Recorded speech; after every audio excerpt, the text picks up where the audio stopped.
Now, it's always perplexed me why, in our complex society that provides a standard of living unfathomable to much of the world, that the path to power in Montgomery County, since the days of Neil Potter in the 1980s, he came to power in 1990, is to invoke the D word. You know the D word. It says developers. It's giveaway to developers. Well, forget that developers actually build useful and necessary things like housing, roads, schools, offices, and the like. The quickest way to political success in our county is to denounce the developers. And the More Housing Now legislative package, which would allow more residential building types, including duplexes, triplexes, and townhomes, in an attempt to expand the workforce housing stock in Montgomery County, is being opposed by several council members, not to mention the county executive, but also most notably by Will Jawando. Mark, there are a lot of reasons to question whether the wisdom of the Now housing plan is viable, but giving away to developers, is that one of them? Well, of course, the Jawando assumption is that the money, the incentives that are provided go straight into the pocket of the developers. When we know one of the problems in the county is that housing is extremely expensive to build, is unaffordable.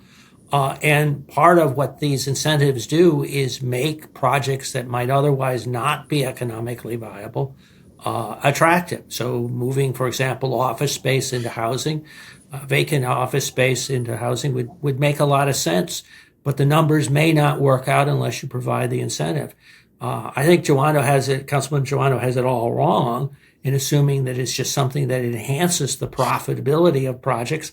Since there are not a lot of projects going on, so it suggests that there's not a lot of profitability in the current marketplace. Well, it amazes me. I mean, a good example is what's going on in California. In the aftermath of the fires, there was a lot of talk about how they were going to relax their permitting rules and their environmental rules in order to rebuild. And as of this week, I understand only two building permits have been renewed to build because they have not relaxed the rules. So it seems this is a problem that Montgomery County has created for itself, not just for this particular legislative piece, but for the housing in general. And now, Mike, the county executive is vocal in his opposition to this plan. Where are we going to get new housing from? I mean, that's affordable for people if we keep opposing all of the. This is a kind of a trying to put a thread through the eye of a needle kind of solution. No, I mean, it is. So housing is a huge issue. If you look at the entire region, we need at least 320,000 new housing units in the region over the next 5 years, between 2030. About 50,000 of those should be coming from Montgomery County. We've averaged about 2,200 new housing units a year over the last 20 years. And so if you go back and look at that, clearly we're not, and nowhere near close to where we need to be, which continues just to drive the price of the existing housing up.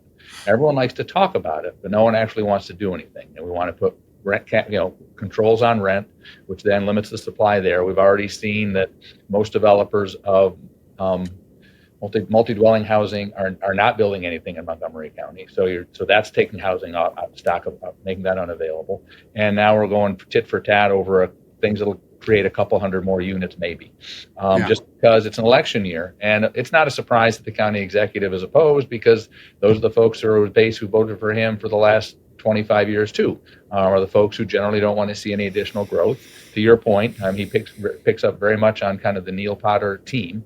And so, we continue to say housing is really important, but nobody actually really wants to have a conversation, because at the end of the day, I still have to run for office, and I want to make sure that I have a platitude that someone can say, see, I was against this, vote for me. And we still haven't solved the problem. Yeah. Mark, any thoughts?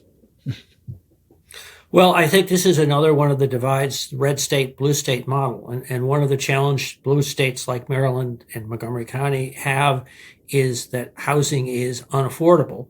And as much as tax policy makes a difference to where businesses locate, Texas and Florida, North Carolina, I could go down the list of of red states tend to have lower housing prices and tend to have that much more attractive to people to move to. Yeah, well, it's not just tax policy. I mean, we've got regulations. I mean, we're Right. trying to regulate, and stop the use of natural gas in new housing. I mean, we're regulating ourselves into a box that we can't find an exit for. It's we're creating a maze of restrictions that just keep us from solving the problem, and we keep going in a circular fashion.